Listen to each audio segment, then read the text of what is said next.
Hi friends, நான் வீட்டில் காளான் பிடுங்கினேன்னு சொன்னேன்ல, அதை ஃப்ரை பண்ணி சாதத்தோடு மிக்ஸ் பண்ணி சாப்பிட்டா எப்படி இருக்குன்றது தான் இந்த வீடியோ.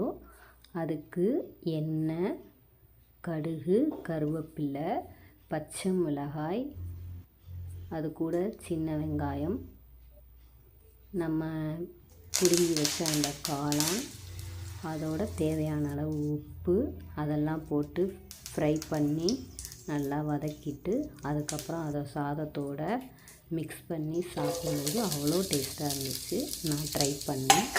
உங்களுக்கும் பிடிச்சா நீங்களும் ட்ரை பண்ணுங்கள். தேங்க்யூ.